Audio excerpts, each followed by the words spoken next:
The Jake Asman Show will begin shortly. Thanks to all these great Patreon members who help support the show. Get your super chats ready.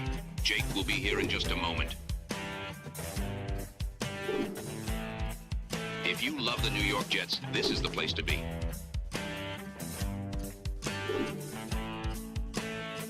And now, the Jake Asman Show. Wait till you hear who's defending Geno Smith. We'll talk about that and much more. The Jets rookies are on the field for rookie mini camp. The latest on that and the latest on all things Jets. Ty Butler from ESPN New York is going to join me. It's the Jake Asman Show. Let's go, Knicks. Let's hit it and get it started. We sitting in here, we excited as hell. Now it's time to get to work. Are you a happy guy? Oh my goodness, let's go! I haven't felt joy talking about the Jets in a long time. When they announced it, I went, yeah!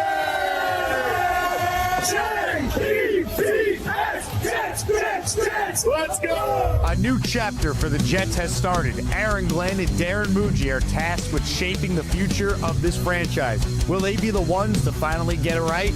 We will be here for every step of the journey on the Jake Asman Show, breaking down all the storylines, every game, and everything in between. Please subscribe and hit the like button below. Super Chats, baby. Cut the line. The Jake Asman Show starts right now.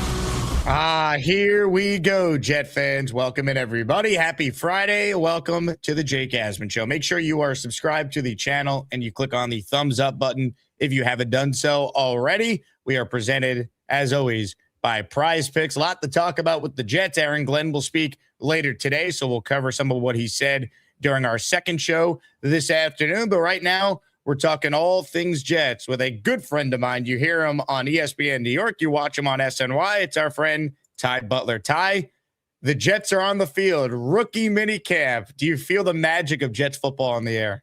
Listen, in your introduction, you say it's been a long time since you've been, ecstatic, excited to talk some Jets. So I'm here to bring some positivity.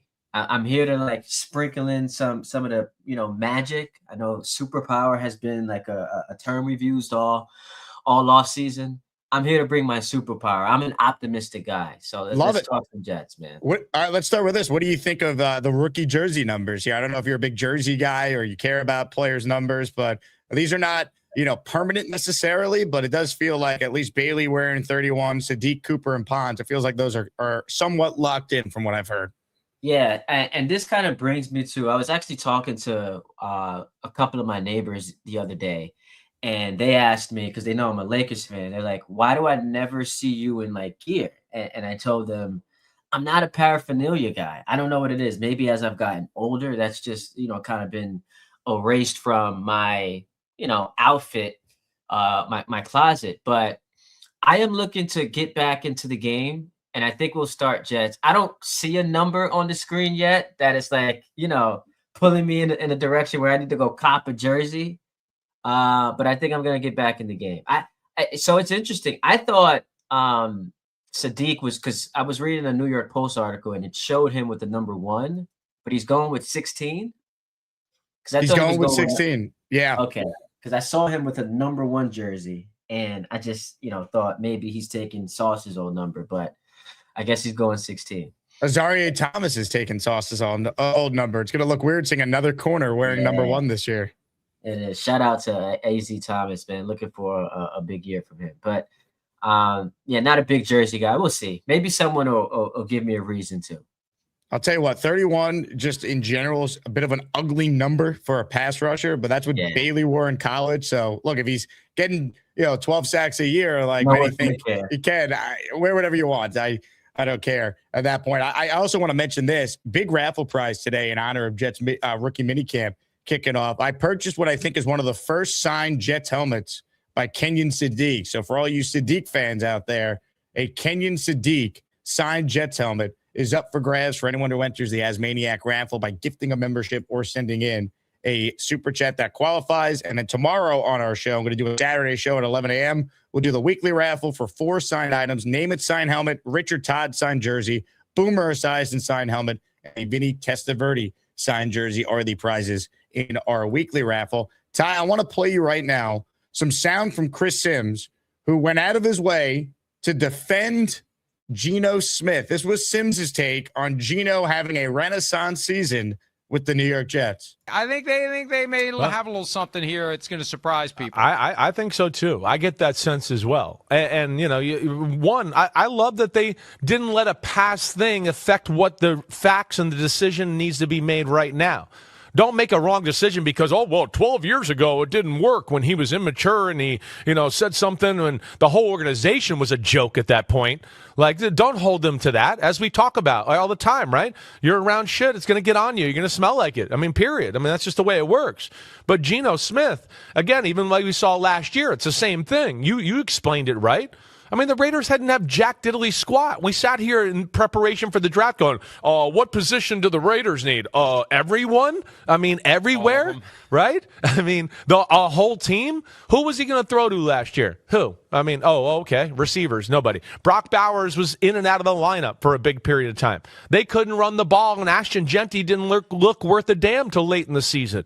The defense stunk. And then back to our conversation of politics with quarterbacking, as we were just talking about with Aaron Rodgers, Geno Smith doesn't go down like that. So his numbers don't look great because it's 15 touchdowns and 17 interceptions. But Geno's the guy, and I know we talked about this during the season, when they're down 10 late in the fourth, he's not just going to go, I'll just check it down, and I'll check it down. And so when the game's over, nobody can blame anything on me. It'll look like I kind of played good.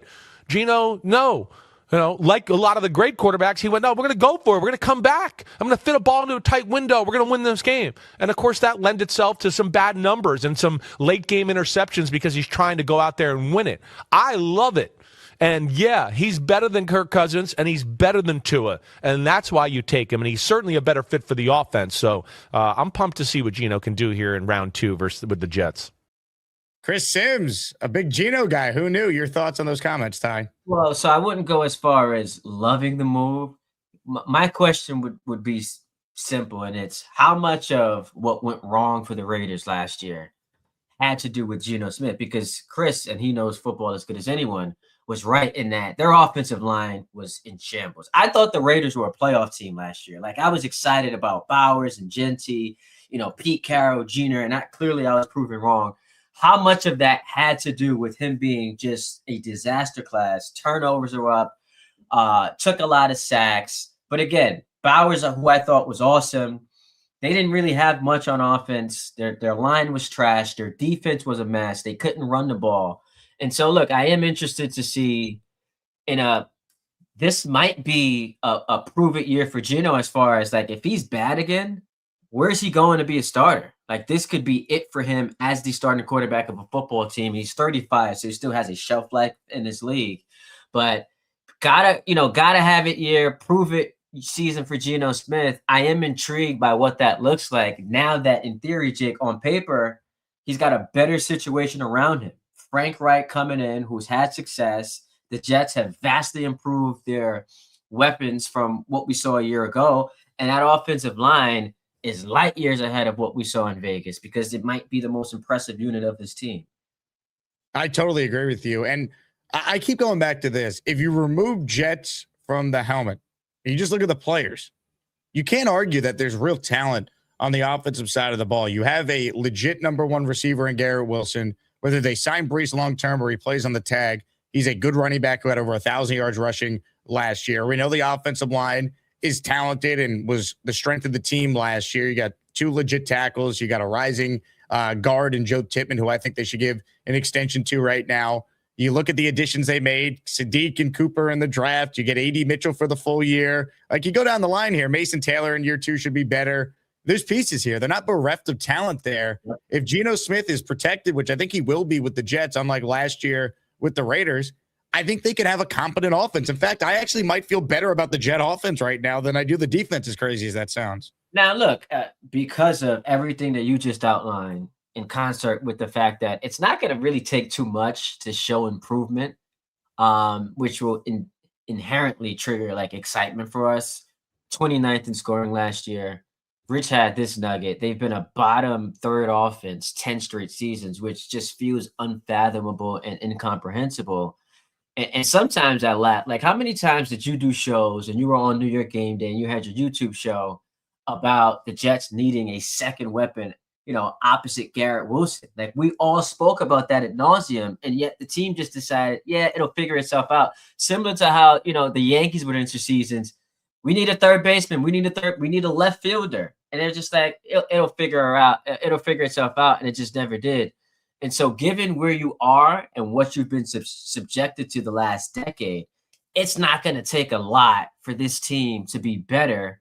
You just hope that, and here's the flip side to it, as high as people seem to be on Frank Reich, man, the last time he had success was 2021. That's a half decade ago. So we could get to a point where halfway through the season, it's like, oh boy, I think the game might have passed him by. Right. 64 years old. There's a reason why he hasn't gotten a job the last couple of years, and he said he was waiting for the perfect opportunity, but that's at least on the table.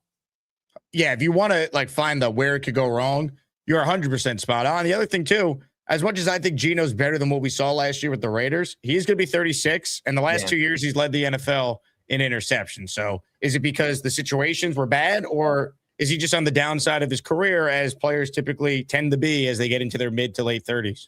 And who comes to the Jets and resurrects their career, right? And actually gets better. So, ironically, we're asking Geno to give us the Ryan Fitzpatrick 2015 season, and that only happens because Geno Smith gets into a fight with a teammate.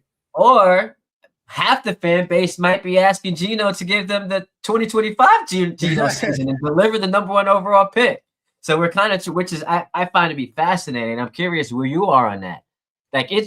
I've spoken about this.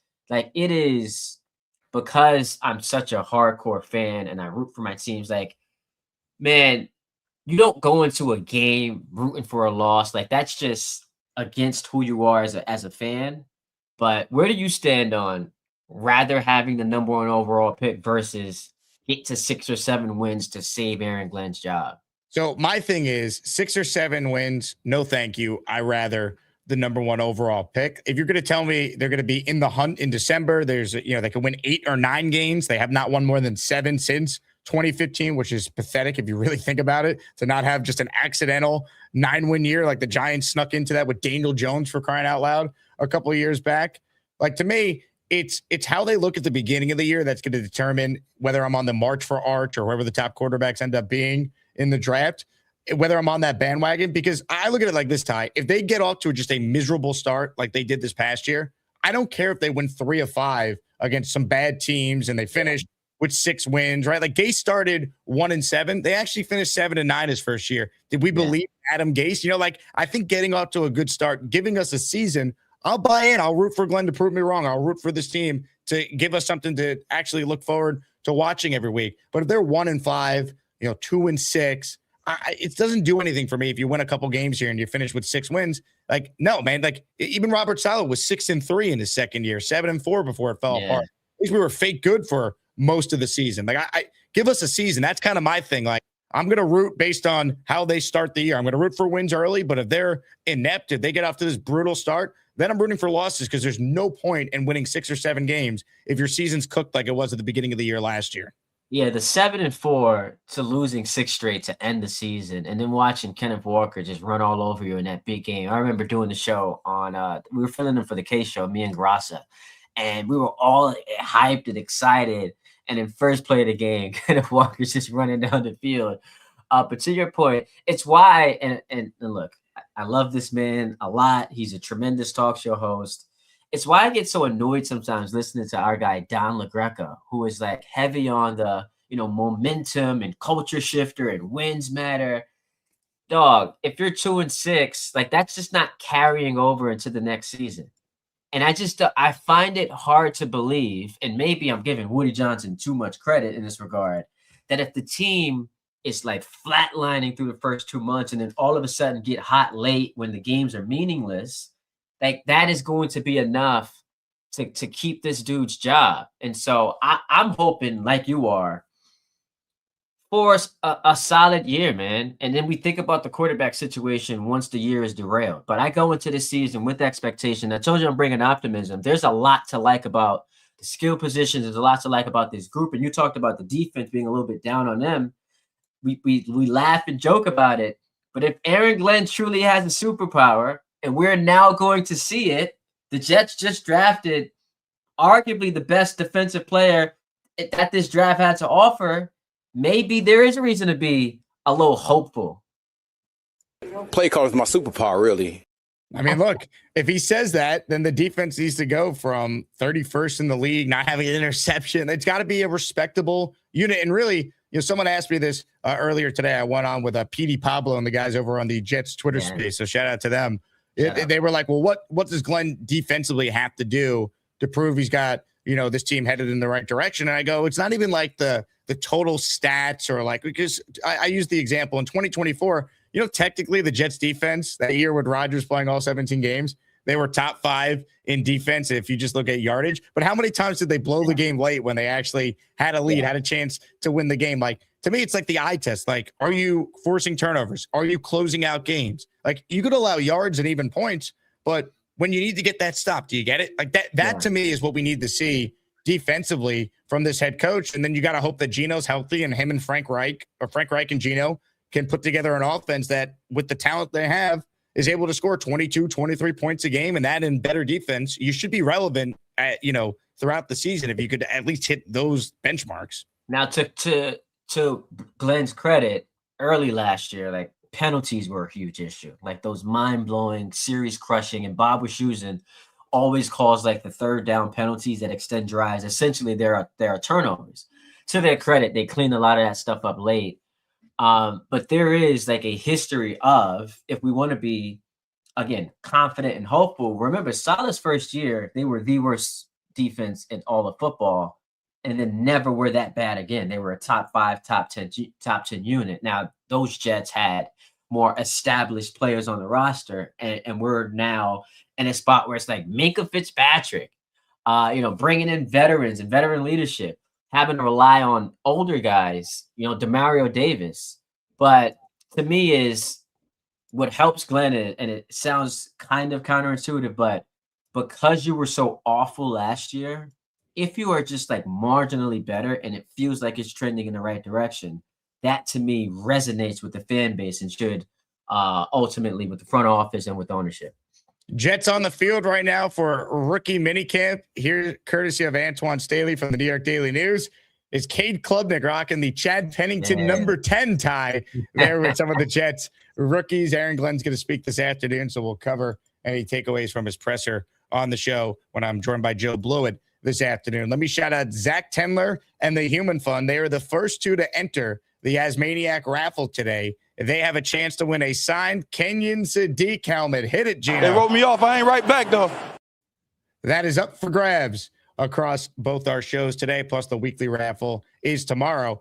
I'm presented by PrizePicks, Ty. Everyone should use the promo code HMA. Put in $5, you get $50 instantly. And since we're talking about Geno, look at these numbers on PrizePicks. The disrespect, I'd argue, for Geno Smith. If he's healthy, how does he not throw for more than 2,600 passing yards and at least 15 touchdowns? Even last year, he shattered these numbers. Every year he started in Seattle, he shattered these numbers. I'm giving everyone free money on PrizePicks with these Geno numbers. So many Asmaniacs are going to bet the more on this. They're going to have to adjust the numbers because if Geno's healthy, how does he not throw for more yards and touchdowns than what you see on the screen?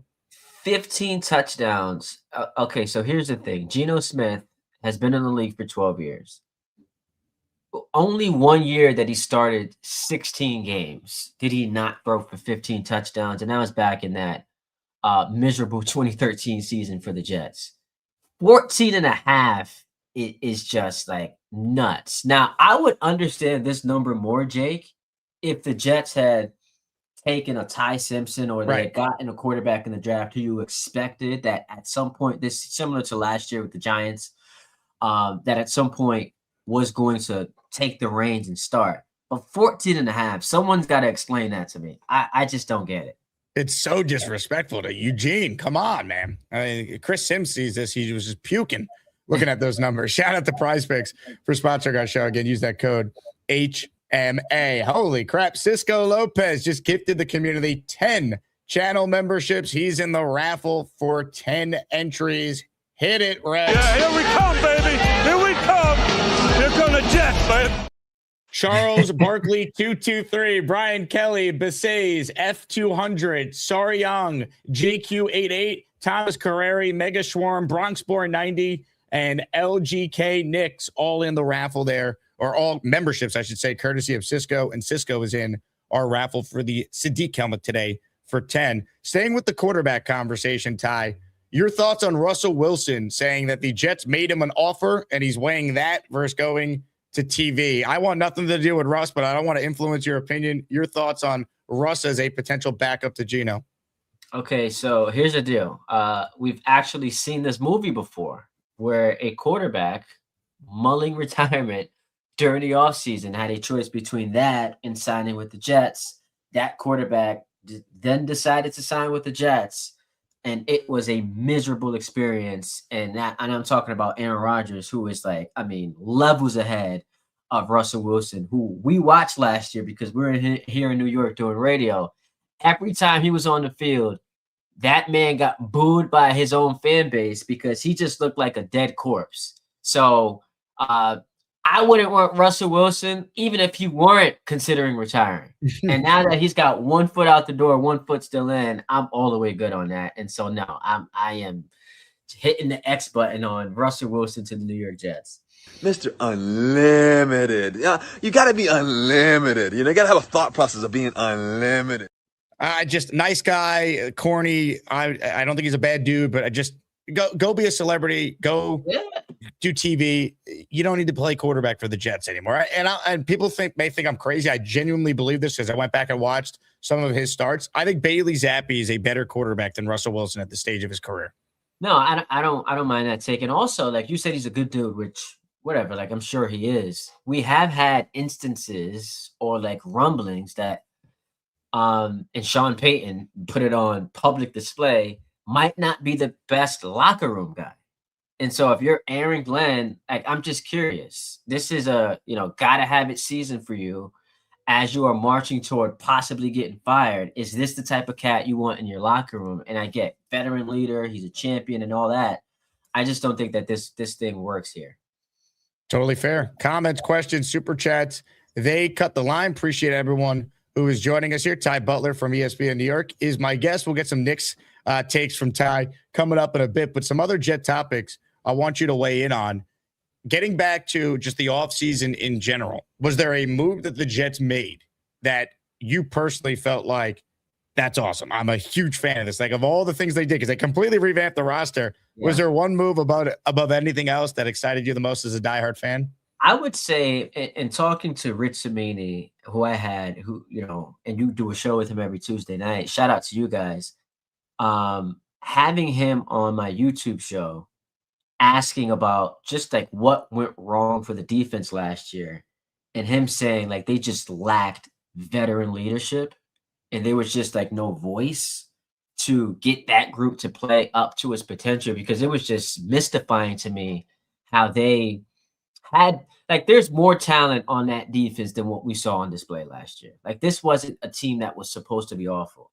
And so when you bring in guys with instant credibility and veteran leadership and Demario Davis and Minka Fitzpatrick, while their best days might be behind them, I think that having voices in that locker room who, to Aaron Glenn's credit, as much as we ripped him and as bad as they were last year, those players never gave up on their head coach. So now, injecting them with the life of veterans, those would be the two moves that I would say I'm giddy about, outside of, everything that happened in the draft, adding, Omar Cooper Jr. and Sadiq and then David Bailey. Those would be the two moves I would say highlighted my offseason. Question for you about Breece Hall. Your thoughts on him as a player? Do you think the Jets should get a deal done with him long-term, or would you rather him just play on the tag for the 2026 season? Yeah, so I would really get concerned about him playing on the tag because it runs counter to what you were trying to accomplish. Like, we all talk about solidifying a culture, and a lot of that, Jake, we know, has to do with winning, but it also has to do with taking care of your best players. And so I just don't feel comfortable with Breece Hall, who desperately and should, want that long-term contract to have the security, the shelf life for running backs in this league is very, very short. I don't feel comfortable with him being on a 1-year deal. And I think it could fracture the locker room. And not that he's a bad guy. I think he would ultimately be professional. But I want a dialed-in, bought-in Breece Hall who is going to, if he's healthy, be one of the best players and also have that underlying security that could bring him to the best version of himself. And I just don't feel that like you're going to get that if he's on a 1-year franchise tag situation. That's a good point. So I'm all for getting something done. I don't think it's going to be as complicated of a contract negotiation as some have made it out to be. He's on the tag for $14 million. I would basically try and offer a 3-year deal with the first 2 years guaranteed around what the 2 franchise tag number would be. And people could say, is that a slight overpay because Breece's production doesn't match up? But to me, we got to factor in Breece's situation, the circumstances he's played in.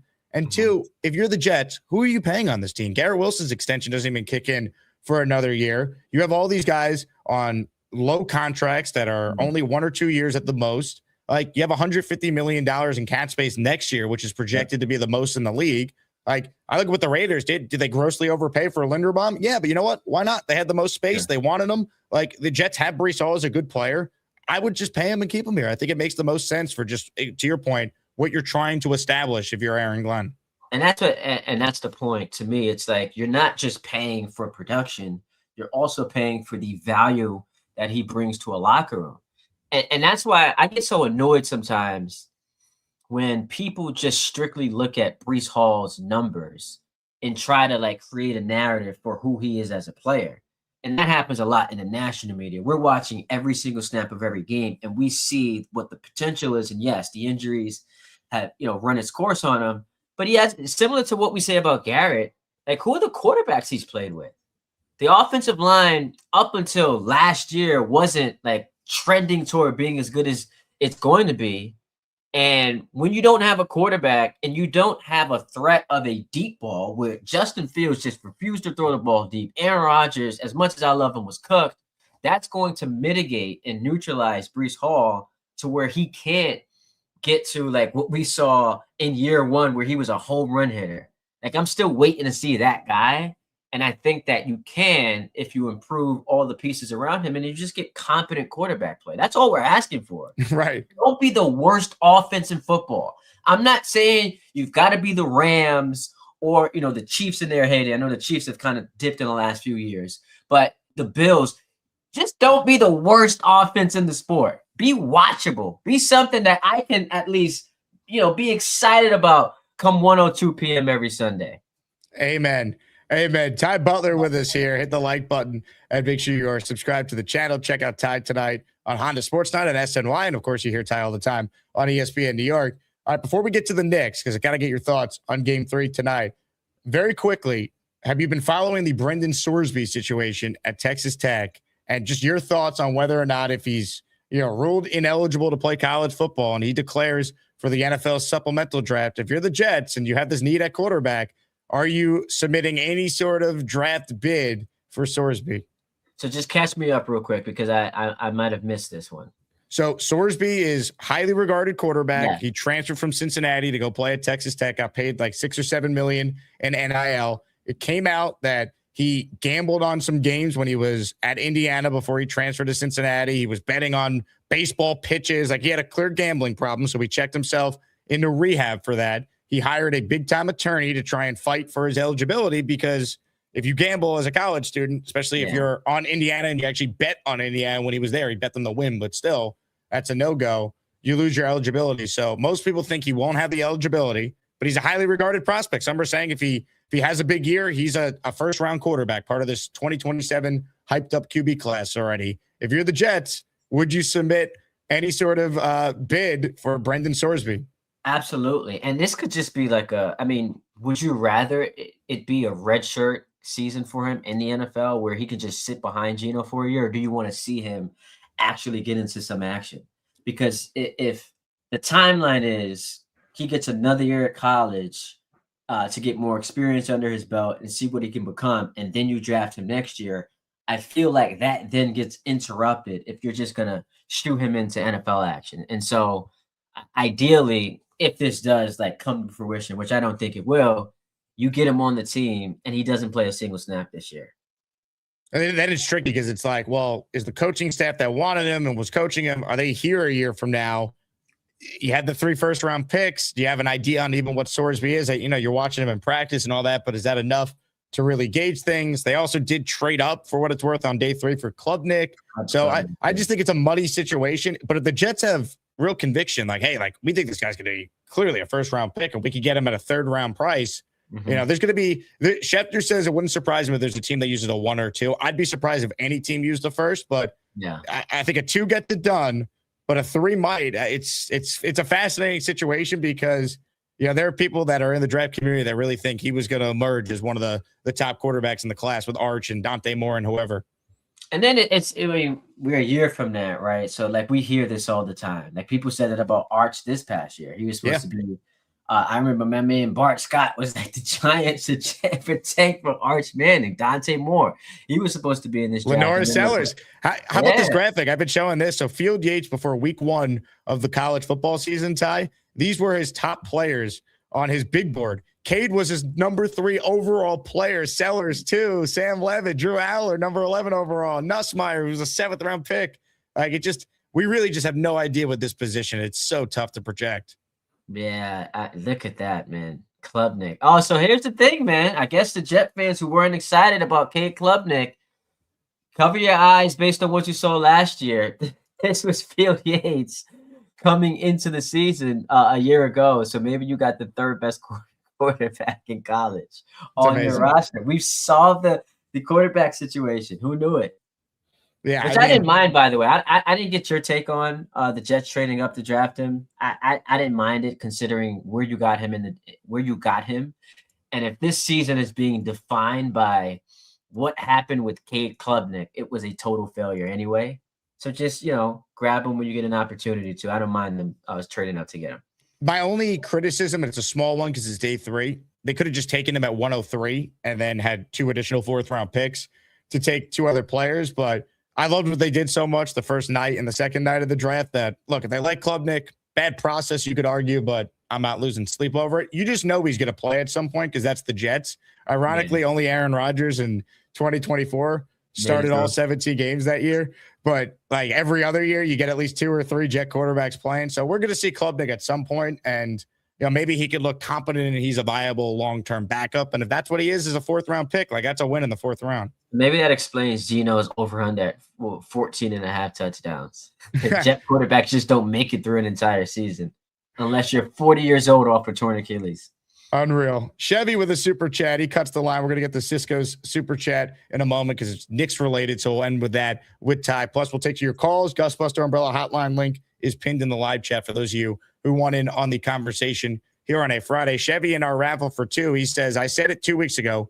Omar Cooper Jr. taking us to a wild card spot. He opens up so many options. I also believe Geno will be protected enough for it to actually happen. Do we know his number yet? So Geno's wearing 7. Omar Cooper Jr. is wearing, at least for now, the number 83. So maybe some shades of Santana Moss, who the Jets once upon a time used a 1st round pick on. But I don't know if you're at wild card expectations yet, Ty, like Chevy is, but your thoughts on this? Yeah, the math just doesn't work. You just go through the teams. The Bills, we know, are a lock to make the playoffs. The Patriots, I would say, are a lock, but they've got some issues and some, you know, distractions going on, and they're in New England. But just by virtue of, you know, what they accomplished last year and, you know, Drake May going into year number 3, they're a lock. Baltimore, they're not missing the playoffs back-to-back seasons. Cincinnati, I know we got to throw the but Joe Burrow injury history in there, but they're a playoff team. You're going to get the Texans, the Jags, both in the conversation. I think Tennessee will be improved, so we're already at 6. Then you've got the Broncos, the Chiefs with Mahomes healthy, and then the Chargers. So you're at 8, 9 teams before you can even think about the Jets. And with a 7-team playoff picture, it's just not going to happen. They also play a tough schedule. And I get, look, when you're a bad team, every schedule is tough. But what do they play? The AFC West. It's the AFC West and the NFC West, right? NFC North. NFC North, yeah. The NFC North and the AFC West. So just a bunch of playoff teams. Here's the schedule. We don't know the order. We'll get that next week. But next week, yeah. The way I always look at the schedule is how many games do you enter with the advantage at coach or quarterback or both. Because that's the two biggest things in football. Coach, quarterback. You look at that before anything else. And there's not many I could say definitively the Jets have an advantage. Arizona. I don't know. I think. Maybe Arizona. Maybe Cleveland. Yeah, Cleveland, and they beat them last year, but that's it, right? Like that's the entire list. I mean, Tennessee, maybe, right? Like maybe Salah is not good. I don't know that Tennessee, because I don't know that you have that. Cam Ward actually had his last month of the year. He actually looked pretty good, and now they've got Dable and Salah, OC, and then the head coach. I don't think I think the Tennessee Titans, like that'll be my one pick to go, challenge for a playoff spot of all the teams who were bad last year. It's tough. Life as a Jet fan. Maybe they'll pleasantly surprise us. All right, some super chats here. This one is from Cisco. He's switching to the Knicks. He goes, McBride for the 3-point shot. Twin Towners, ? Your thoughts on the Knicks tonight? We'll see if OG plays. What are you expecting Knicks Sixers tonight in Philly game 3? Let's start with we'll see if OG plays. I don't think he should, because I'm just skeptical about the right hamstring strain day-to-day injury status, because I'm thinking if you strain your hamstring, first of all, we don't know what grade it was. And if you just do a quick Google search, it'll say best case scenario is a few days to a week. And now here's a guy who plays 35 minutes a night, chasing around the opposing team's best player, running through hard screens for a Knicks team that we expect ideally will play another 5 to 6 weeks of playoff basketball. Do I want to bring him back 2 days removed from straining his hamstring? Not to mention, he's already got a rich injury history when it comes to that. So my thoughts are, I would not play him until we get to a tie in this series. And so that's Philly winning both games 3 and 4, and then he plays in game 5. Or if this somehow gets to a game 7, that's when I'm bringing him back, because I still think the Knicks, and it's why that win on, Wednesday night was so huge, Jake. It gives them a little bit of wiggle room and an area for error, a margin for error, to where you don't got to rush this guy back, because they're only in the second round, man. Like, you still got a lot more basketball to play. And again, I think you're good enough to beat the Sixers with a 2-0 lead without him. I think I look at it the same way. The only thing I would say is, if he could play game 4, I'm certainly open to that. But you're right, with being up 2-0, you now have the luxury of being smart with this. If you have to sit OG Anunoby for game 3 and game 4, and he'll be ready for game 5, every Knicks fan should sign for that right now. If he plays in either of these games, they better be so confident that he's close to 100%, or there's no real risk of him making it worse. You don't be reckless with OG, because yes, you got to win this series, but you're up 2-0. Like, you've earned the right to be cautious here, because you have no chance of winning a championship. I don't even know if they could get to the finals without OG. I think if they play maybe Cleveland, they could, but that doesn't feel likely with them down 2-0. I don't think they could beat Detroit without OG. No, I don't. They'd be an underdog without him. So you got to make sure that he is healthy, because you can make a case that he is their second most important player. Like, that's how good he has been in these playoffs. You could make the case he's actually been their best player through 8 games, because of, he's averaging 21 on just absurd efficiency, shooting 60% from the field, over 50% from 3, and then being a dog on defense. So that's no shot at Brunson, who we know is tremendous and a playoff riser, and Cat's been pretty special himself.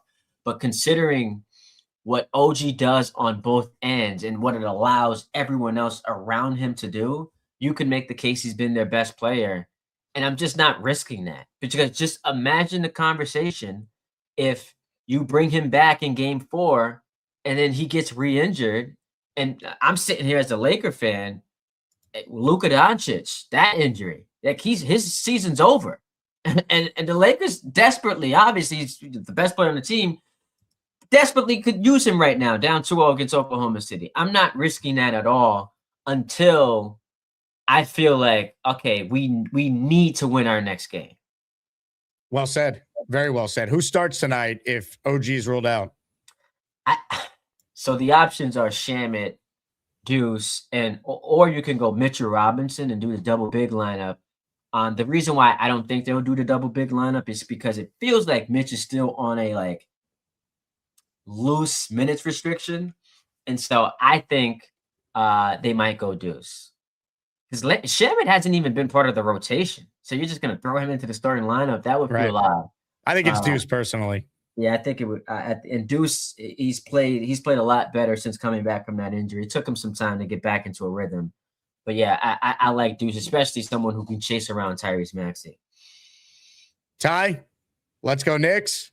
Appreciate you hopping on. First place, New York Yankees. We have that as well. Yes, sir. That's why I love Ty. We got most of the same teams. The Jet and the Yankee combination is always nice. You're the man, Ty. Appreciate you hopping on. Plug your channel.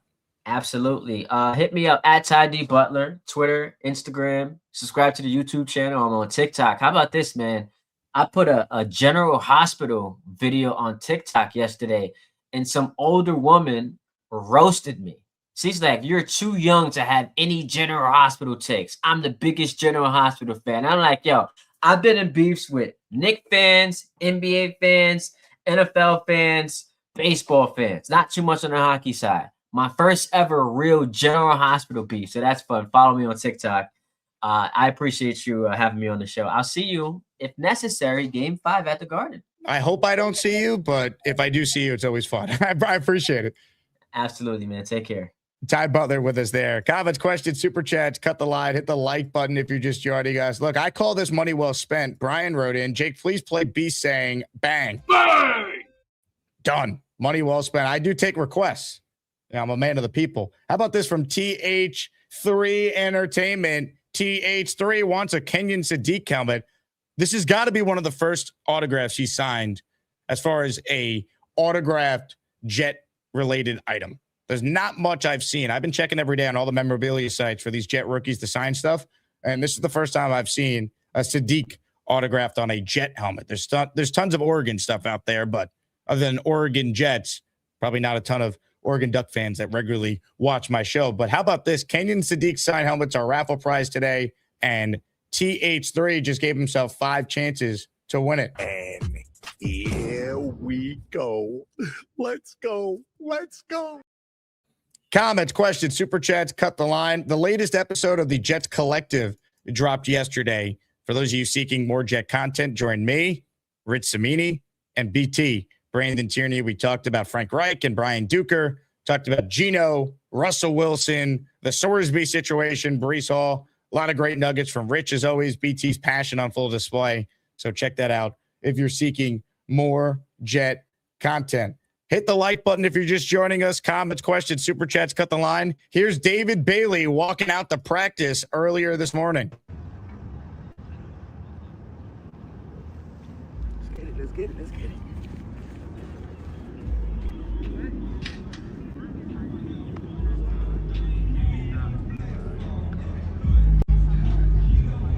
31 for a pass rusher, man. It's going to take some time to get used to. It just is.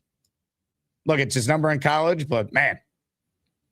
Ted Ruggiero, a 10 spot. Love it. Ted, helping keep the lights on in this place. 10 memberships gifted, 10 raffle entries. Hit the Jet chant, Ed.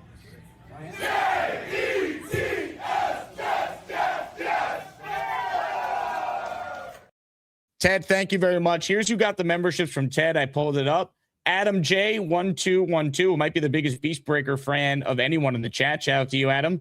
Jesse Reichbach, Anthony Garcia, ATCM 914, Little Miss Old Howard Stern, Tyler Terraman, that's DT's brother. Shout out to you, Tyler, and Thomas Rossi. Oh, wait, there's more. Strev 1572, Dan Malcolm 529, all receiving a gifted membership. Cisco says, just want to make sure you did not miss my 10. Cisco, we shouted out your 10. We got you in the raffle for 10. Let's go. The Jet fans getting a little crazy. Always appreciate your support. Cisco Lopez. Jamal wrote in, Antonio Cromartie has gotten heftier. Cromartie, Glenn. I mean, David Bailey's a big dude, man. He's not a finesse player. He's not Will McDonald. People say he's Will McDonald. He's not. He's better than Will McDonald. He better be. And I like Will McDonald, but Will McDonald is a finesse player. David Bailey could do way more than that. That's the expectation. All right, I got open phone lines for anyone who wants in on the conversation. We got certainly a ton of different topics to delve into. Aaron Glenn will speak later today, so we'll have a reaction to that. I did see this tweet from Zach Rosenblatt of The Athletic, who's covering practice right now. David Bailey would have had a nice little pressure / QB hit on the last play of 11 on 11 at the start of practice. So there you go. David Bailey already dominating in the NFL. Suck it, Arvell Reese truthers. Just kidding. Things are happening. Let's get to your calls, shall we? Ladies and gentlemen, first up today is a man who always brings it. Where's he calling us from? Get your guesses in now.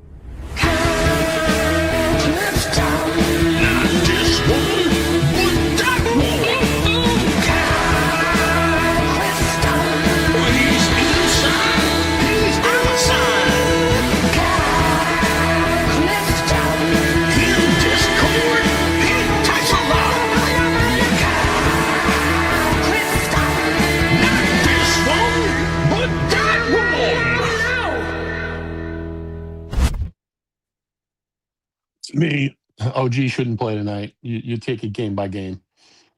You see how he feels. Proceed with caution. There's no word on Embiid yet, right? No word on Embiid. I would expect him to play tonight, though. Yeah. I mean, those numbers are a little bit distracting for someone who's a little bit older. Like, I don't expect to see 31 and 16. I could maybe deal with a single digit tight end number, but like the quarterback numbers, it's disturbing. And 31, and I just don't get it.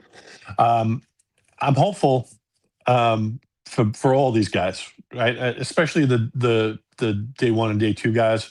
But the guy that's got me the most geeked is Kenyon Sadiq, right? Because the things that he can do to create mismatches, to distract the defense, to stress the defense, whether it's going out wide as the X or jet sweeps or just using that speed, and very topical given the raffle prize today.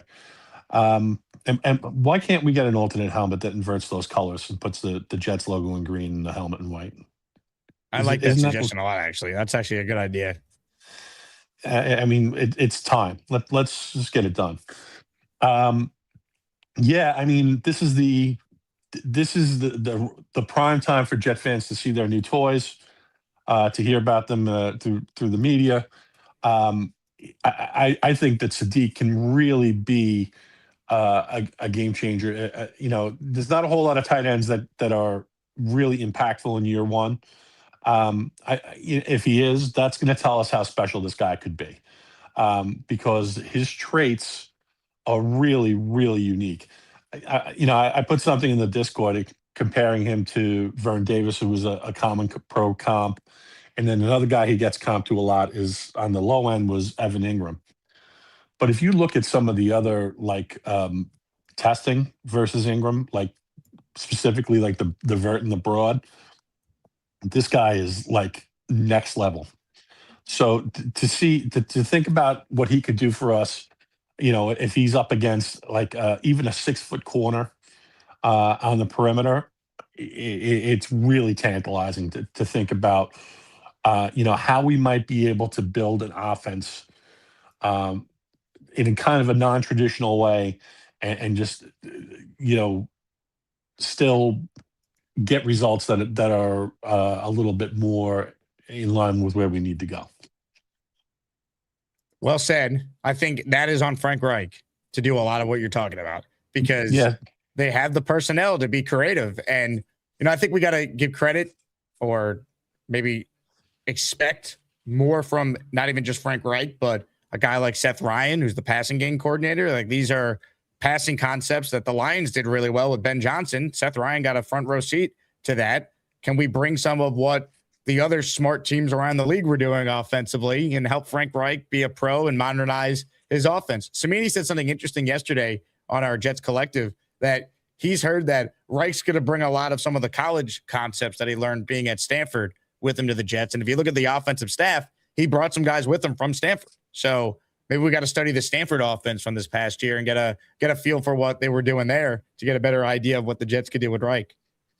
And as far as post-draft free agency and players we might want to bring in, I'm with you. I'd love to forget about Russ, and why don't we just see if we can bring in Tim Patrick and Bobby Okereke and kind of round out the veteran leadership for this team and try and see if we can take it forward. I appreciate your time, Jake. Kyle, great call as always. Love you rocking the Asmaniac quarter zip here on a Friday. I agree. Bobby Okereke would make a lot of sense. If they want to add a veteran receiver, like BT threw out OBJ yesterday, I got no interest. Tyler Lockett's out there. He played with Geno in Seattle. Didn't he play with Geno in Vegas last year, right? Or let me check that. Lockett was, he played last year. I mean, he wasn't productive, but he's a vet. Played 10 games. Started with the Titans. Then he get traded to Vegas. I don't exactly remember. I wasn't following Tyler Lockett too closely. But last year he finished with 55 targets, had 32 catches on 55 targets, 291 yards, had a touchdown. He played on two awful teams. Good player once upon a time. Maybe someone like him, just add a vet to the room. So Lockett was with the Raiders. The Titans released him. Thank you, veteran Jet fan. Someone like that I think would make sense. Knows Geno, familiarity. Like what Randall Cobb's role was with the Jets that first year they had Rodgers, that type of thing. Fallon Family Gaming writes in. He's in the raffle for 2. Fallon, thank you very much. We got you down. Hit it. Just don't let go of the rope. No one's letting go, AG. We believe. Putting in my raffle for the helmet. Sadiq's going to be amazing. So underrated as a blocker. Not used at all in Oregon. In the middle, he'll be a fan favorite and a QB's best friend. I agree. I'm very excited to see what he could do. Now, I didn't love the pick in real time because they needed a receiver, but to get Cooper and Sadiq, now I'm excited. It's like, all right, we're going playmakers like Frank Reich. He must have a plan. The Jets said it. Glenn referenced it. Muji referenced it. Woody went like this to Reich and Sadiq when he had Sadiq on the phone. Are you a happy guy? Oh my God, let's go. So Reich obviously influenced that. He wanted Sadiq. So let's see how he uses him. Should open things up for Garrett and Mason Taylor is what one person in the Jets building told me. So the Jets still like Mason Taylor. That tells me get ready for lots of 2 tight end sets, 12 personnel, a lot of things you could do. Abdul Jacob says, Jake, thoughts on the Yanks calling up left field Judge? We could only hope that Spencer Jones is what? 50% of Aaron Judge, 40% of Aaron Judge, one of the greatest right-handed hitters of all time. I will say it is scary how similar both players are to one another when Judge was called up. Similar swings. MLB Network had a great breakdown of Judge's minor league swings and numbers and comparing it with Jones. It's crazy. Identical. They're both 6'7", both outfielders. The numbers are like to a T identical. It's wild. Do I think Spencer Jones is going to be Aaron Judge? No one's Aaron Judge. Am I excited that the Yankees are giving him the opportunity to play? Yeah, I love that. I love that the Yankees have operated differently this year. They have truly treated their organization like it's a true meritocracy. Like, if you don't earn playing time, you don't play. You're not performing, you won't be here. Randall Grichuk, DFA'd. Luis Heel, we're not just going to rest on your laurels of you were the rookie of the year a couple of years ago. You haven't been that guy. You're going down to the minor leagues to figure it out. Anthony Volpe, you're being optioned. You haven't earned the starting job. Caballero has. Go earn it in AAA and wait for your turn. Spencer Jones, you're playing great in the minors. You cut down on some of your Ks. We're going to give you a chance now that Dominguez unfortunately got hurt making that great catch yesterday. That's how it should be. That sense of urgency they need. Right now, there's 2 teams in the American League with a winning record. The Yankees and the Rays somehow. We do this every year. Like, if not now, then when for the Yanks? They're about to get Cole and Rodon back in the coming weeks. Best record in the American League. They got to go for it. So I love it. I'm excited to see Spencer Jones.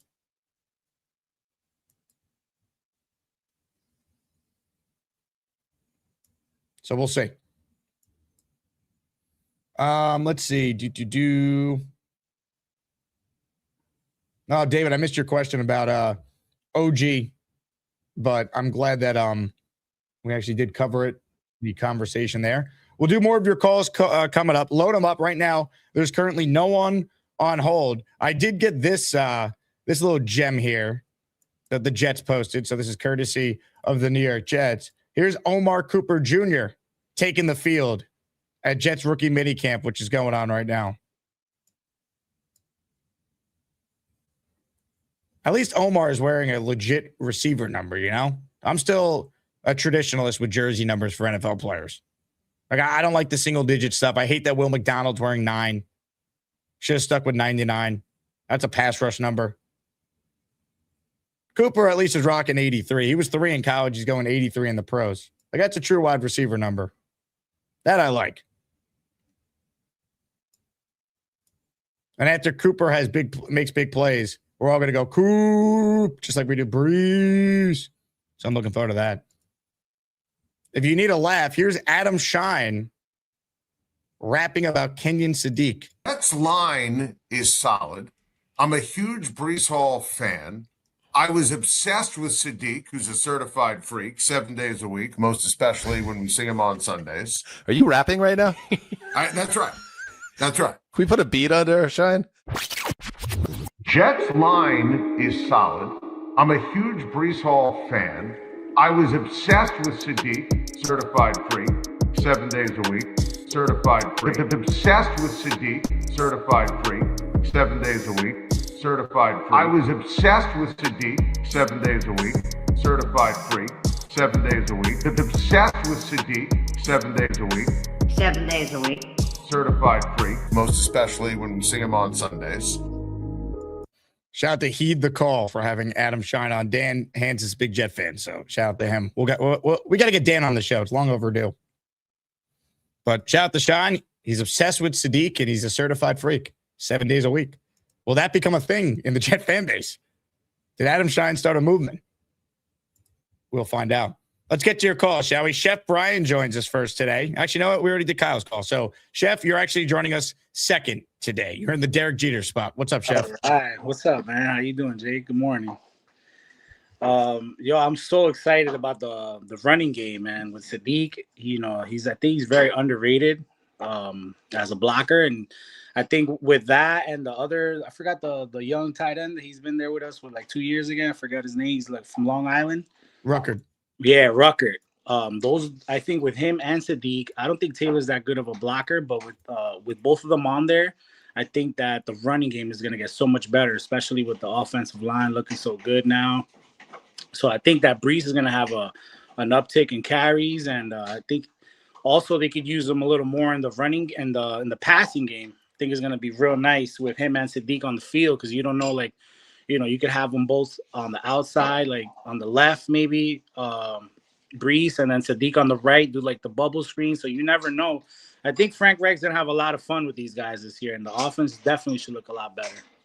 It better. I mean, again, like, it's hard to be worse, but they should have a legit offense. Like, be a top 18 offense in the league. The Jets have been bottom 10 for 10 straight years. It's impossible. I heard that this morning, man. Ty said that. I could not believe it was in the gym. I have the stat. I've referenced it. It's a real thing. Like, it's Rich probably got it from the ESPN research packet that I got before the draft. Only team since the 1970 merger to rank in the bottom 10 in scoring and offensive yards in 10 straight years. Only team in the history of the NFL since the merger, which dates back to 1970, to have 10 years in a row where you're a bottom 10 statistical offense. That's insane.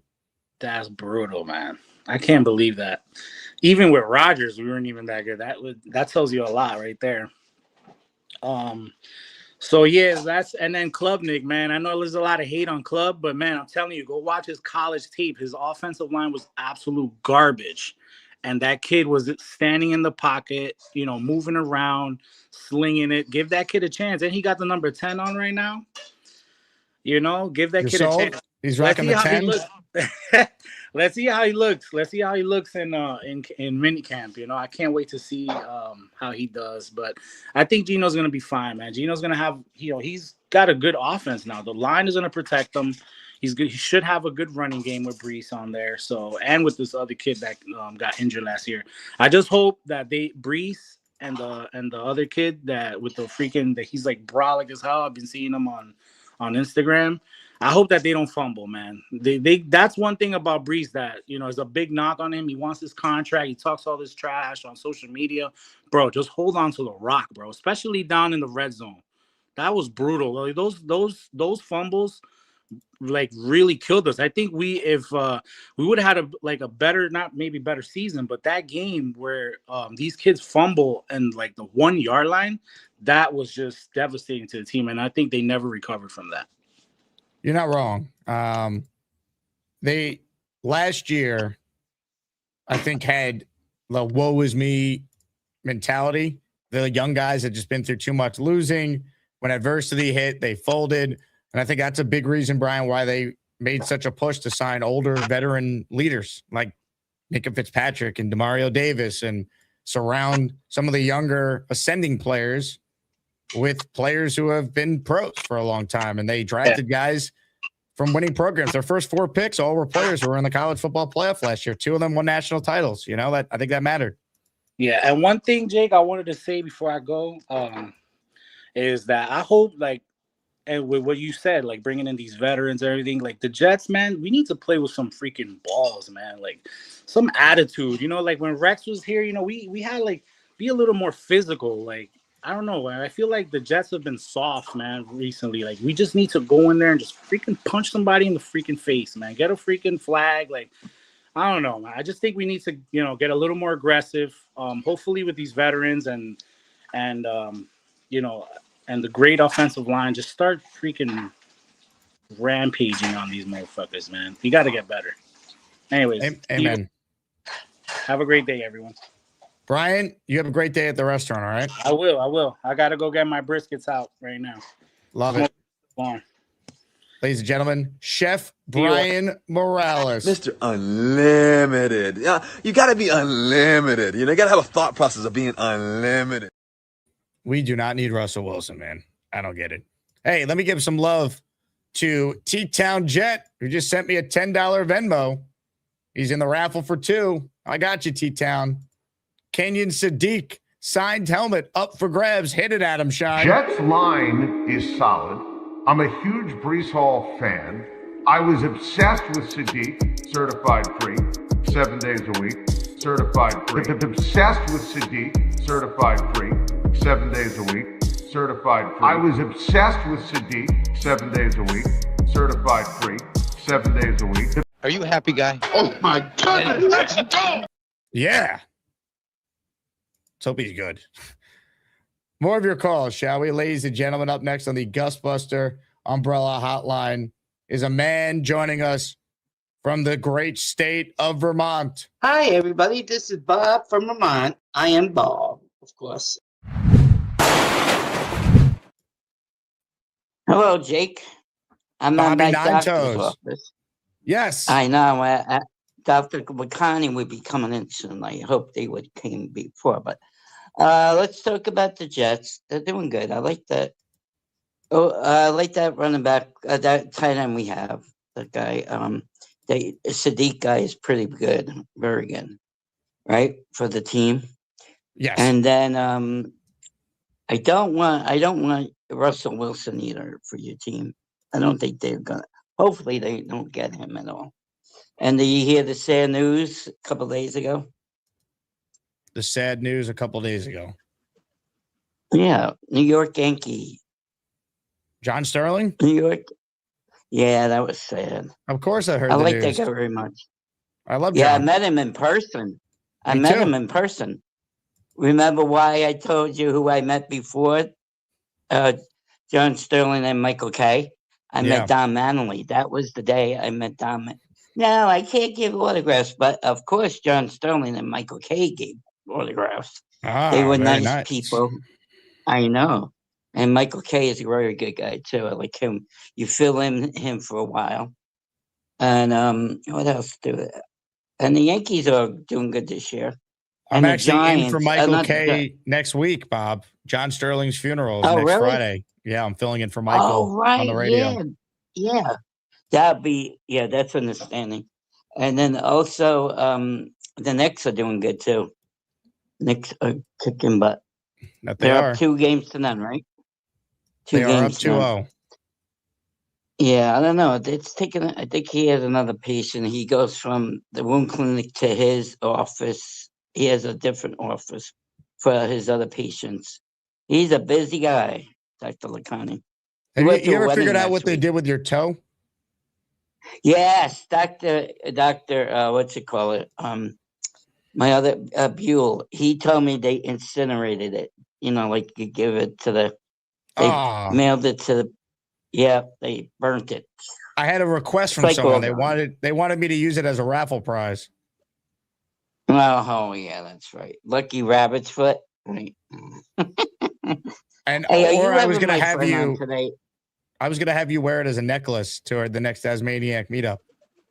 Oh no. You know how Olympians wear their gold medals around? I wanted you to wear your toe necklace. Are you going to have my? Are you having Jeff on later today? No. No, that's his day. It's the guy who likes the Eagles, right? Nick Fryer. Nope. Today is Joe Blewett. Rescheduled. No. Yeah. Oh, okay. Well, yeah, he has a difficult. He's a cop. He's a dad now of two. What? Two, right? I think. Yeah. He's a congratulate good kid. him on the sex. You're funny. Okay, I think they're coming. Can you hold on for 1 minute? They're coming right now. Yeah, you want to see Dr. Lacani? Is he here? You tell him I say hello, and you go get your health figured out. All right, Bob? Yeah, it's only I think 2 more weeks, and then I could get my shoe off. Can't I'll wait. see you later. All right, Bob. You keep doing your thing. I can't wait either. Ladies and gentlemen, the great Bobby Midnight, folks. One of a kind. One of the all-time greats. A man unlike any other. Hi, everybody. This is Bob from Vermont. I am Bob, of course. Bobby Nine Toes. Sorry to everyone who wanted Bobby Midnight official toe as a raffle prize. It's been disintegrated. I was going to make Bob a necklace so we all could try it on the next meetup. I'm going to get gonorrhea and kiss on the cheek. Yeah. Oh, I got gonorrhea. Oh, my God. I got gonorrhea. Kiss my cheek. Gonorrhea. You have to have sex to have gonorrhea. Bobby's given us some memories over the years. You're ridiculous. Yeah. Oh, you got one more call? You got enough for one more call? Look at Jake, he's laughing. I've been waiting in the back. You put that guy on. Who is he? You're ridiculous. Yeah. So how you doing, Robbie Sable? Good. What's up, buddy? No, goodbye, Bobby. See ya. Hey, Bobby came in guns blazing. He was mad he didn't get bumped right to the front of the line. That's when he still had his angry toe. He's been much happier since his toe was amputated. That's my nurse over there. Say hi. Where is she? Whitney. She's a very nice lady. Hooking me up to some antibiotics. Whoa. Freaky down. No, she put it in my IV, knucklehead. Stop. She put it in? Calm your freaky down. Don't listen to this. You should ask her to wear one of those hospital gowns, where it opens up. Ask her to slip into one of those. No, Robbie, you behave yourself. I'll see you soon. Be well, Bobby. We love you, Bobby. Get better soon. Shout out. I hope that Bobby feels better. Mazel tov for him to get better. Mazel tov for him to get better. Absolutely. Mazel tov, Bob, for you to get better. When was the last time you took a shower? I don't know. Thursday evening. You haven't showered since Thursday? Yeah, you probably reek. Oh. He stinks. Yeah. Oh, you got to be disgusting. Bobby Midnight, everyone. Ladies and gentlemen, more of your calls. Right now, there's only 2 people on hold, including this man. You got to fix the internet up, man. We want to hear what you got to say, Well, don't worry. I got something to fix it. The very first part of the day. Holy shit. I was just watching Buff Bagwell. He just said he's going to miss Ted Turner and many others. It's pretty hard to watch. This has been a rough week. I'm going to go get that ball done today, and then I got laundry to do. And tomorrow, bed sheets are coming off, washing them up. I haven't been in a good mood since for the last couple of days. You think it's funny? Well, yesterday was out of control. And what I saw yesterday, let me just say, that was disturbing. It was disgraceful. It was very disorienting. I will not tolerate that ever again. Now, I'm going to go enjoy my day and have a little bit of peace. Peacebreaker, Gator writes in, nobody gives a shit about Ted Turner, flabby tits. Why did you mute yourself? I can't hear you. Enough. What did you see yesterday? Oh, I saw what I need to see. The jacket, that was an embarrassment. So that's enough for today. The Kamala Harris jacket? Enough. What? I'm just asking you. You're not giving me an answer here. It's hard to do a show when your I know. co-host won't talk to you. I don't feel like talking right now. I just want to enjoy this day because right now, I mean, yesterday was bad enough. You think I got enough here? I'm lucky I don't drop dead on the floor. You're holding my heart in pieces. That's probably because you're 400 pounds. Are you seriously on crack? Are you seriously you're lucky I don't follow anybody up like an accordion right now and start playing the chicken polka. Cisco writes in, Beast, are you finally getting the holes for the Dream Bowling You'll be ball? off my back.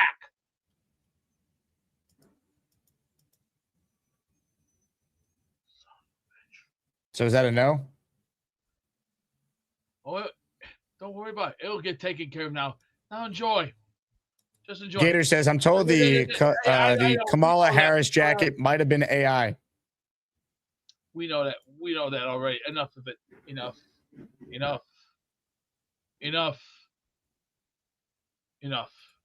Hey, Beast, I'll be right back, but there's a guy on the line that wants to talk to you in the meantime. Tell everybody, please respect your elders. That's all. What's up, Beast? I'm very tired. I got some maple syrup here. Eating some pancakes. No, you got the right stuff. Good? Costco? I can't hear you. What the hell's going on? I said, did you go to Costco? Anyways, who do you think you are, man? I'm upset with you right now.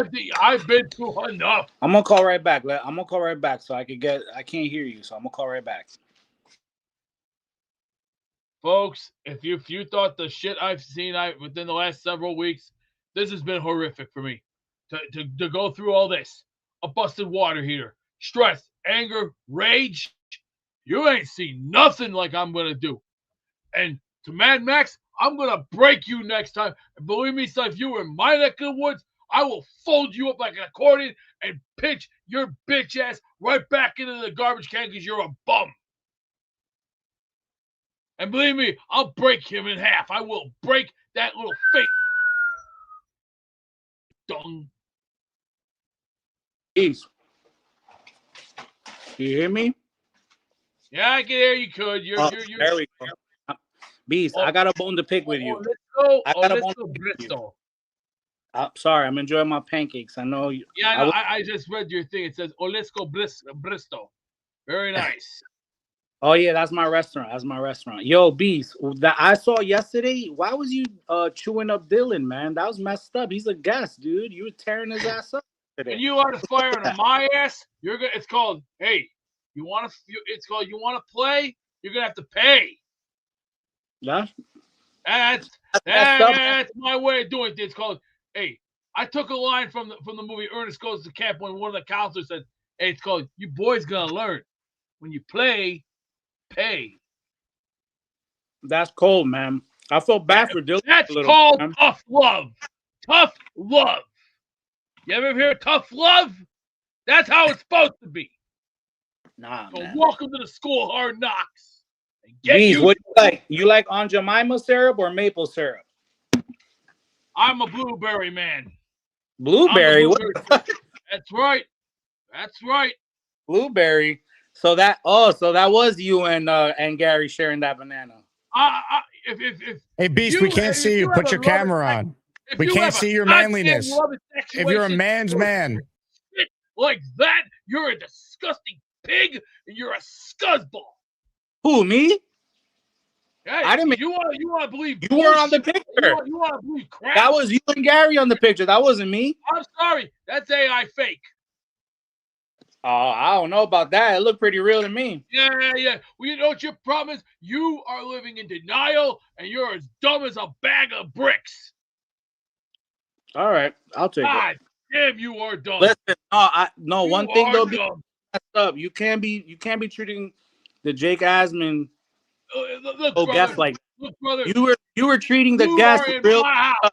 You're in my house. The house of No. Come on, this is Jake's house, not your house. So everybody, please respect your elders. That's all. You are soft. Who do you think you are treating Dylan like that? I've Yes. been to war. You haven't. You haven't been to the promised land.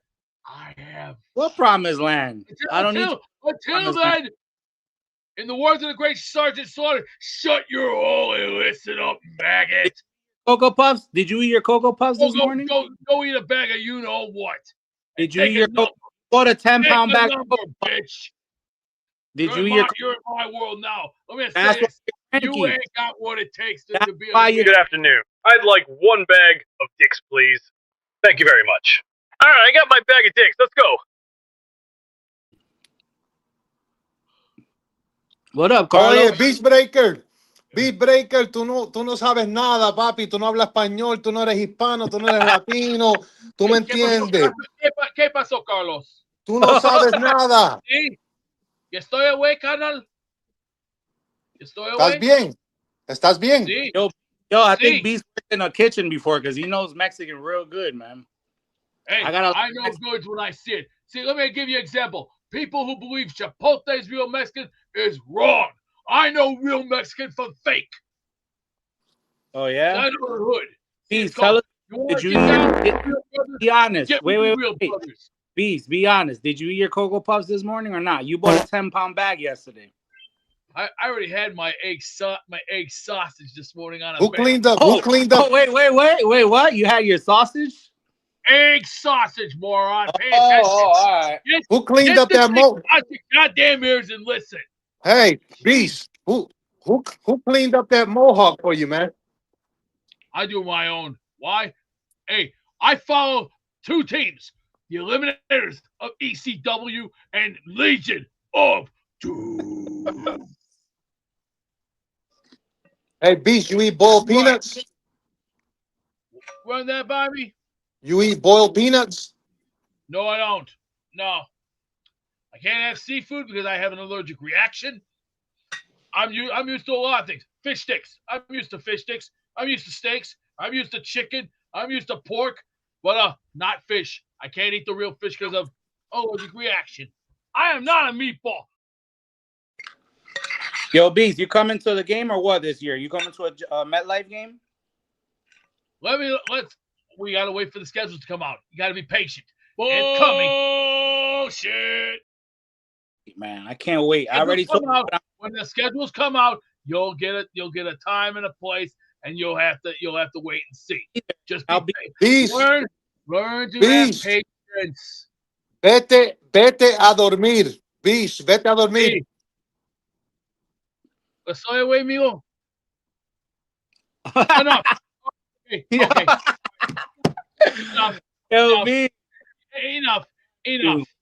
Yeah. That's fucking great, yo. Yeah.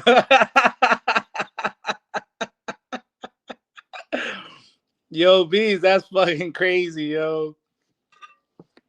What's his name? Gator, yo. Great job on that. He's quick. You don't play no games, man. I gotta go, guys. I'm gonna finish my pancakes and go to work. I love y'all. I'll see y'all later at 4:00.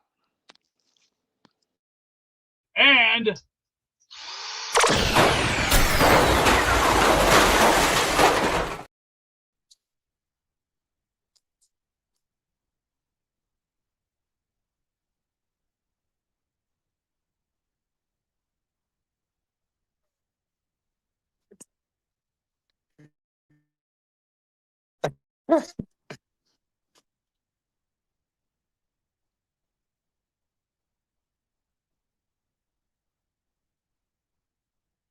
What are we doing? What are we doing, fella?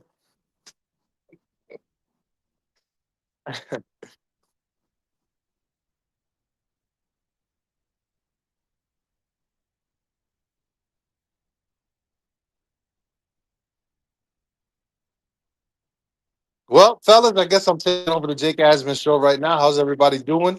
Salute to all the Jet fans out there. We're excited for this season coming up. I truly believe Jeremy Rucker is on his last straw. I believe with this signing. Cisco, what's up? David, what's up?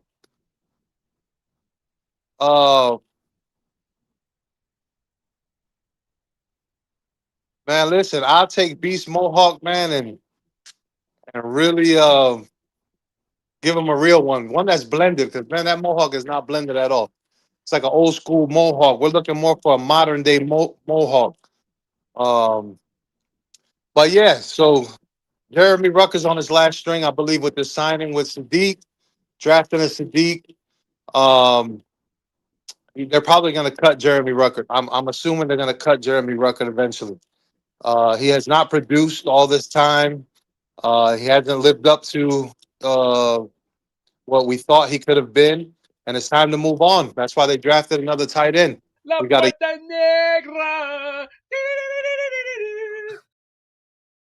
We got a young Taylor Mason. We got the young Sadiq.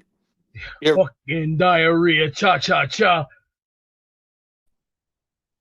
We're gonna light up the league, man. Believe it or not, we're gonna light up the league. We're gonna surprise a lot of people. Oh, come on. I don't want to talk to him. You screwed up my time with Robbie said. Bobby, I'm listening. What? You're skinny as a rod. Okay, that's good. Goodbye. That's what I thought.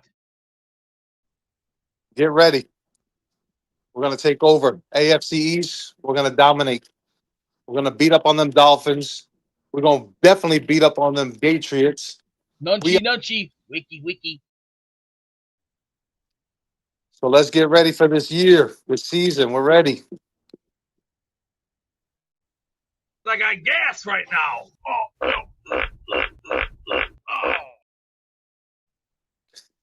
First show today, a lot happened. In fact, I actually received a lengthy email from Beast. That's the straw that just broke the camel's back. I'm here for football and basketball takes. Enough of the Harry Potter shit that's blown out of proportion, and you went too far with the Azzies on wives, adding my mom on there. Just went too far over the line. It's like I try to be nice, and you just shit on me. You could take Harry Potter and the other shit, turn it sideways up your ass. And Nickelback is trash. My metal would destroy that shitty band in 1,000s of ways, because my powers are unforgiving, relenting, and painful beyond submission. Don't play with a king who has immoral powers. And yes, I have powers. I learned from God and many other people I work with. And I'll be damned. If you want to go toe-to-toe with me, you don't want none of me, because as powerful as I can be, you know how hard my life was, yet you make a mockery out of me. You're going to learn the hard way. P.S. Either talk football with me or beat it, scrub. Ladies and gentlemen, we are officially at war with Beast.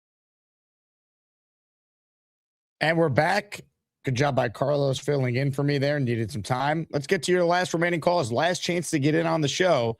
Kenyon Sadiq signed helmet. But first, let me shout out Mimosa, big time Venmo.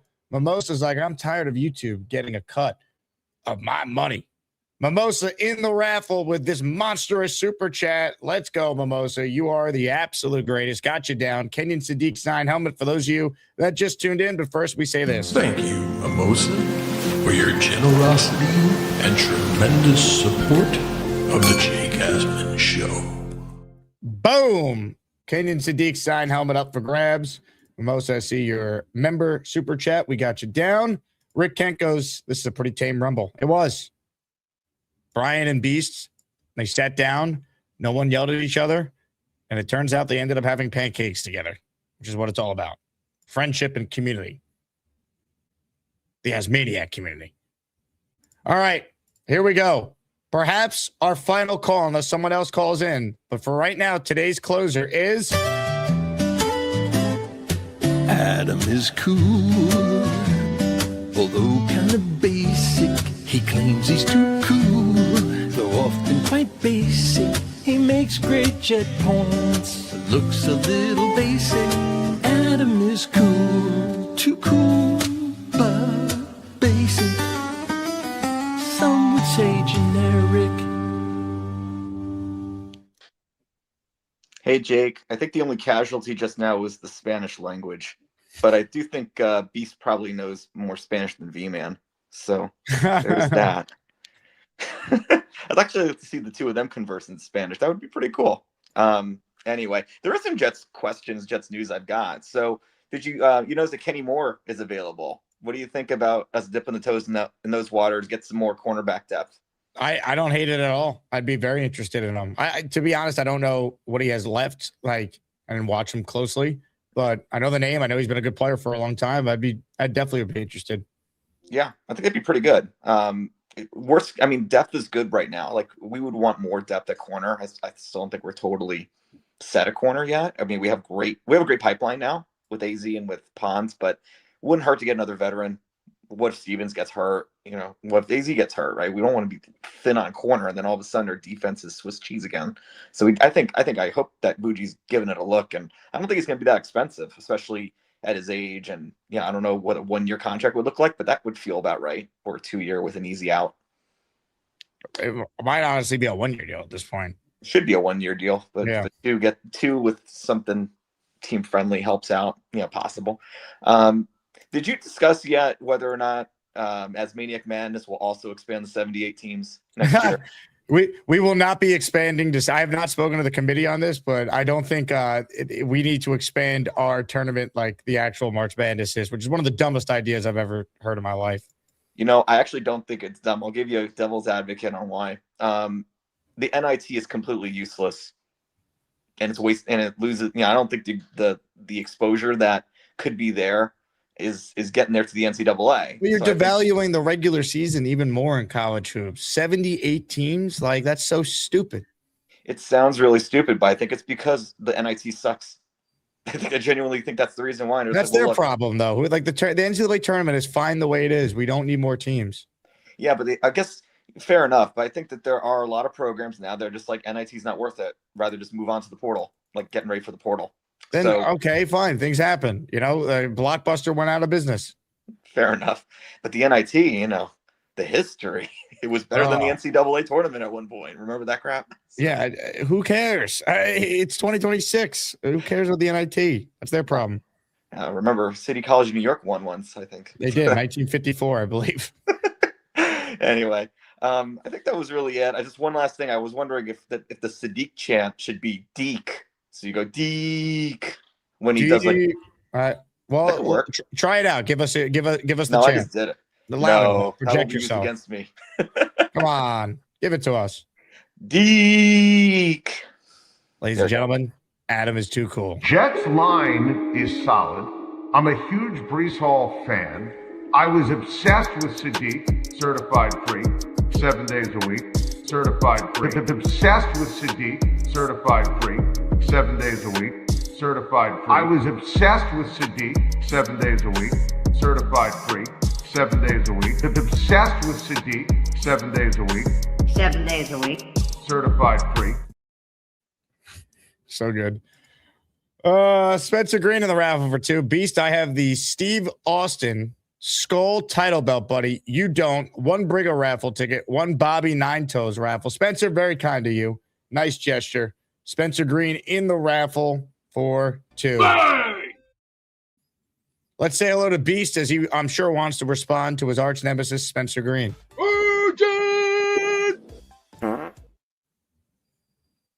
Beast. Beast. Beast. Beast Breaker. I want 1 ticket for Bobby, 1 for Brigga. I know. I got you. Beast. Beast is no longer with us, folks. Is this the end of the Beast?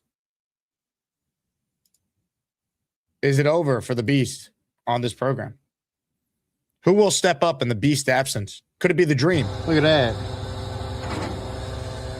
Little turkey action.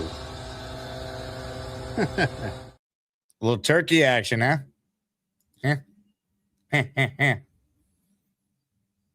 Ladies and gentlemen, that's the show. But maybe not. Didn't think he'd call back in. Ladies and gentlemen, look who's on the line. Where you at, Beast? Nobody's. There you go. Beast, come on, man. We need you back on the show. Turn your camera on. Beast. Turn your camera on, man. Stop acting like a little baby. You're embarrassing us. You're embarrassing Jake Asman show. Come on. I was taking a little nap. Those pancakes, man. Whew. I hope you enjoyed them too, Beast. That's He's home, his bell is on the bed. That's what feels good. On the road, his bell is on the bed. In a dirty hotel room. He calls the show, his bell is on the bed. He's just more comfortable. He got a beard, loves the Jets, SuperChats. He's a big fella, sleeps alone. There's no room on his bed. That's a big fella.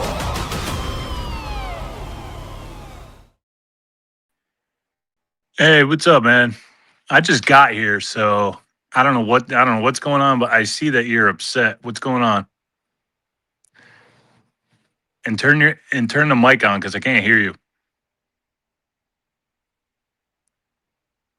Really? Jake, what's going on?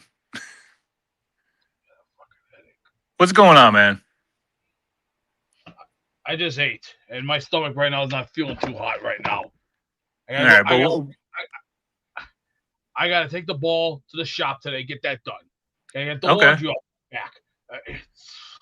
And I don't need I don't need all the extra shit on my back. I got you. But you got shit to do, so But I came on. I literally just got on.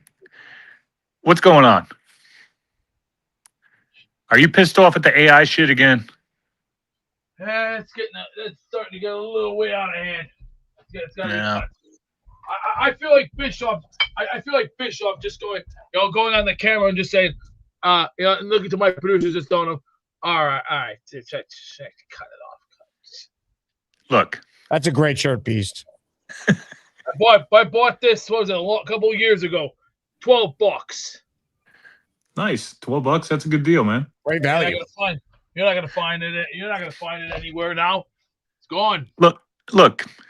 You got to stop taking things so serious, man. I don't know what happened. Like I just said, I literally just got here. And get your shit done and just have a good time, man. That's all. Everybody loves you here. People joke with people who they like, and obviously a lot of people like you. So just take it easy, bro.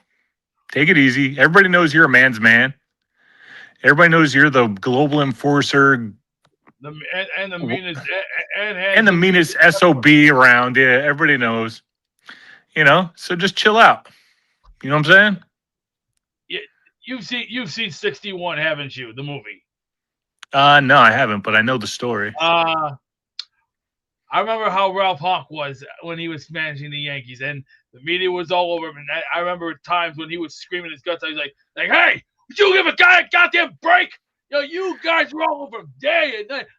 Let him be. But this see the way you're acting right now is the way people go at you because you get too emotional. You got to relax. Focus on what you got to do and get it done. All right, and that's it. And just have a good time. You know what I'm saying? And I'm happy you got something for your mother. That's good for Mother's Day. I'm very happy about that, my man. 1 out of 1. We're barely even passing first base yet. Still got a long way to go. Well, you'll get home. You'll get home eventually. You know what I mean? Yeah. If you remember, from first base to home plate, that's more than 90 feet. That's a big drive. That's true. I think it's what was it, 360 feet? So just like I said, get your shit done. We'll see you at 4:00 and have a good day, bro. I got stuff to do. Yes, right. With a capital yes. Remember, it's TBS. All right, man. TBS. All right, have a good day. All right, bye. Hey, adios, amigo. Now go. Let's get back to our feature presentation. Thank you. Get back to our feature presentation. Thank you.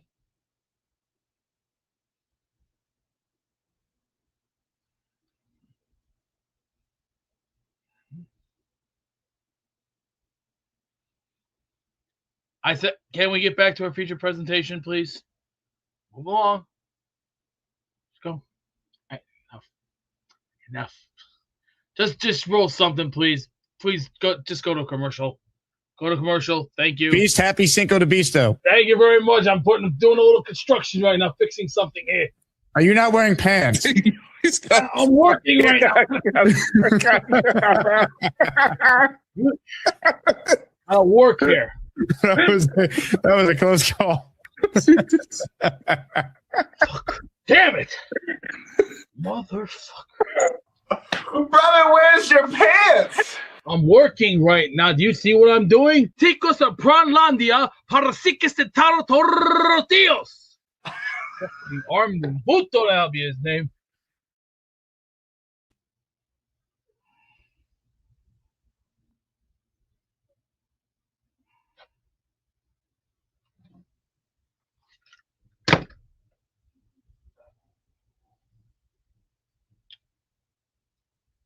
What do you all need?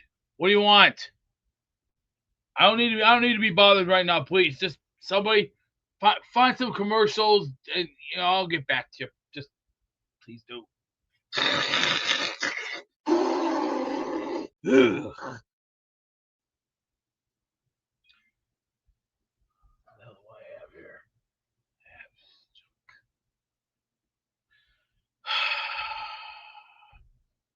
You know what? I might. I feel like just doing this right now. You know what?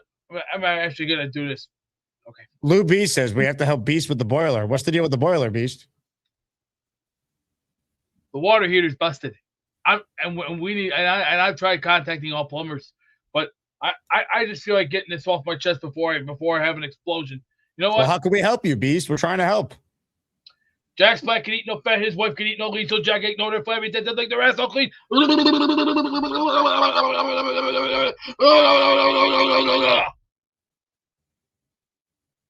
Oh.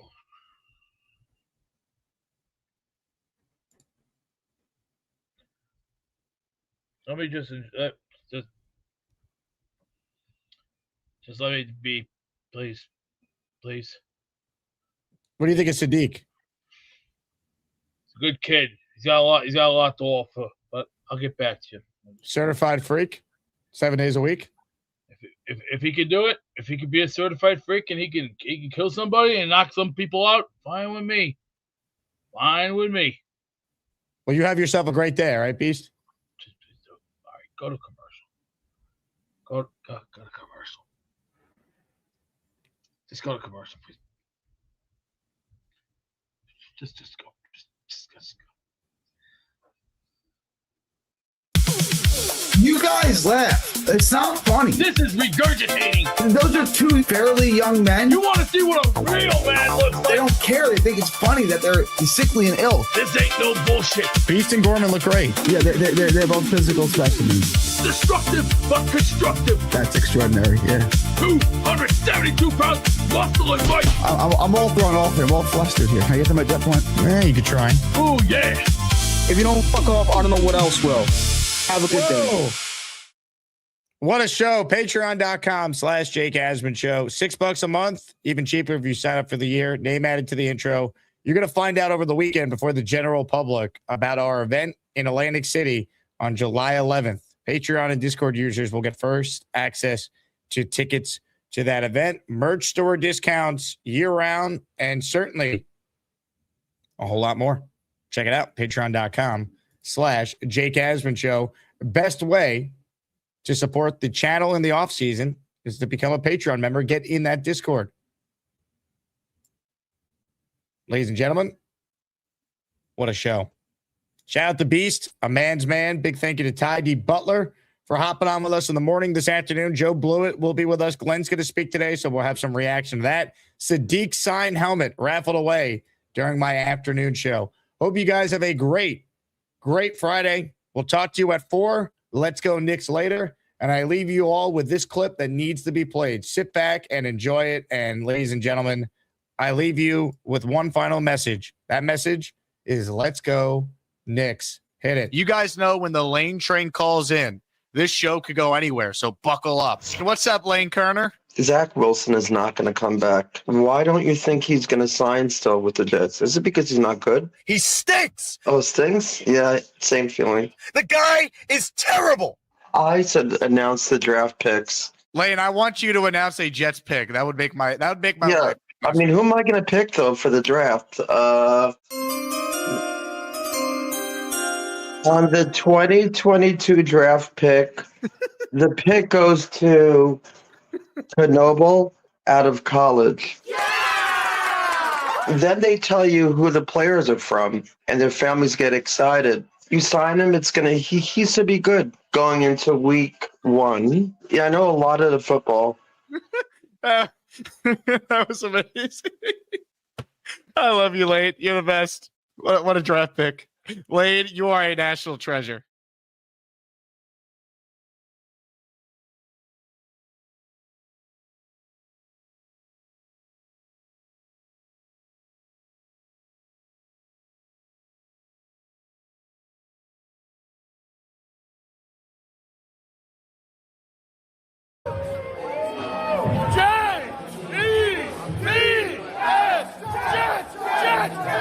Let's go!